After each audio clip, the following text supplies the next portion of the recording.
Days for British casualties during the war in Afghanistan. 8 soldiers lost their lives in just 24 hours in early July, among them Corporal Lee Scott from King's Lynn in Norfolk. Today, his mother officially launched the charity she set up in his memory. With her, the other mothers bereaved on that fateful day. United in their grief, they hope it'll provide comfort and support for other families with relatives on the front line. Malcolm Robertson reports. In late July, he was laid to rest in his hometown of King's Lynn, described by his commanding officer as a first-class combat soldier. A member of the 2nd Royal Tank Regiment, Corporal Lee Scott was killed by an explosion in Afghanistan on July the 10th. He was one of 8 British servicemen who lost their lives in a period of just 24 hours over there. It was one of the darkest ever days for our troops serving in Afghanistan, and such heavy casualties in such a short space of time made their return to British soil and the traditional route through the Wiltshire town of Wootton Bassett even more poignant. Today, the mothers of those soldiers officially launched a charity which aims to help the families of servicemen and women killed or badly injured. It was Lee Scott's mother who's been the driving force behind the charity. Her and the other mums have helped comfort each other through difficult times. The reason I organised it was to provide additional support for our troops in theatre, for the families, the extended families of our fallen, and for the returning soldiers, where I think there is a gap. For the mothers, there was both sadness and pride. Afghan Heroes, this is the website for the charity that Denise Harris and the other bereaved mothers have set up. Now, one of their first campaigns is the Thank the Soldier initiative, where they hope to raise money to be able to send parcels to the 9,000 service personnel currently in Afghanistan. Putting her heart and soul into the charity is one way of helping Denise cope with her son's death. He was amazing. He really was wonderful. Everybody who met him loved him. Qualities that were underlined by his wife Nikki at his funeral, revealing how much he'd enjoyed being a father to his children Kai and Brooke. He was the best husband, and I am so lucky to call myself his wife.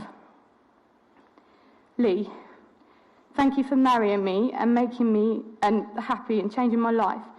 I promise you that I will love you always and bring up the kids the way we planned. Corporal Lee Scott was one of more than 200 British servicemen to have died in Afghanistan.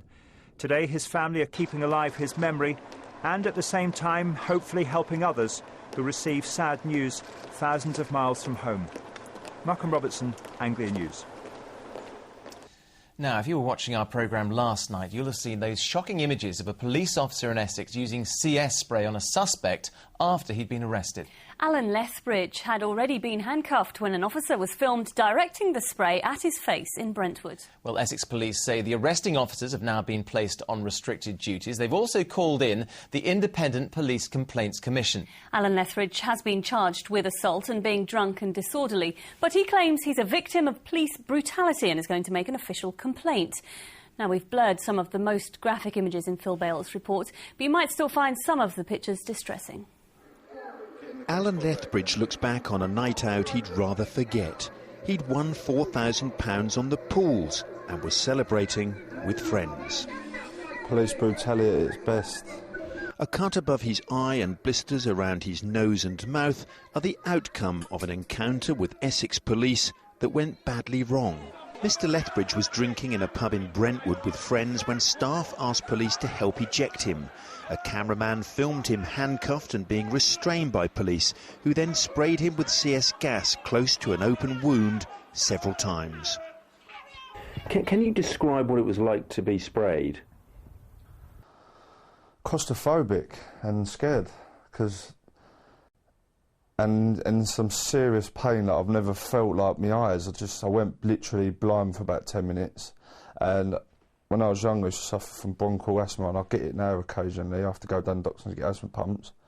Couldn't breathe, the slightest. It was scary, really scary, actually. 2 women with Mr Lethbridge appealed to police to stop. They were told to move away. When they did not, they too were restrained. It's shocking to see it happen to a man on the floor, or even though it's really wrong, but to see it happen to a lady friend that I know of mine who was just shouting to everyone, I ain't done anything wrong. It's scary what the police can really do.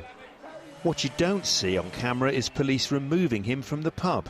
But witnesses say his face was not bleeding and that he was not handcuffed. It has to be assumed that he was injured somewhere between here and that spot there, where you can still see blood on the pavement. I'm sure I got pushed up against a window, and then literally a few seconds later I just got smashed to the floor really hard, because I remember thinking that I was a bit dazed. I remember looking up and I could just feel all the blood just going down my face. Alan Lethbridge is taking legal advice and is making an official complaint. Essex police have referred the incident to the Independent Police Complaints Commission and have launched an internal investigation. They've appealed for witnesses. They say 3 officers were involved in the incident and they have been placed on restricted duties while the investigation is conducted. They will not be allowed contact with members of the public at this time. Alan Lethbridge has been charged with assaulting a paramedic, being drunk and disorderly and using threatening words or behaviour. A 16-year-old girl has been charged with 2 counts of obstructing a police officer. Phil Bales, Anglia News, Brentwood. Right, it's coming up to 8 minutes past 6. You're watching Anglia Tonight. A close friend of Rekha Kumari Baker has told Cambridge Crown Court how the defendant terminated their friendship just hours before she killed her daughters. The woman, who can't be named for legal reasons, told the jury she'd received a text saying, "Don't try to contact me again." Kumari Baker denies murder but admits manslaughter under the grounds of diminished responsibility. We can join our correspondent Matthew Hudson now. Matthew. Yes, indeed. As you say, I can't tell you who this woman is because the court has granted her anonymity, but she had apparently been friends with Rekha Kumari Baker for several years and spent several hours with her on Saturday, the 9th of June 2007. But then 3 days later, out of the blue, she received a text from Kumari Baker that basically said their friendship was over and she shouldn't try to contact her again. And less than 24 hours later, Kumari Baker killed her 2 daughters. This witness also said Kumari Baker had told her that one of the reasons she was depressed was that she had to have a hysterectomy, and there has been absolutely no medical evidence to suggest that that was true. Well, Matt, I gather we also heard from the defence psychiatrist. Did he have anything else to add?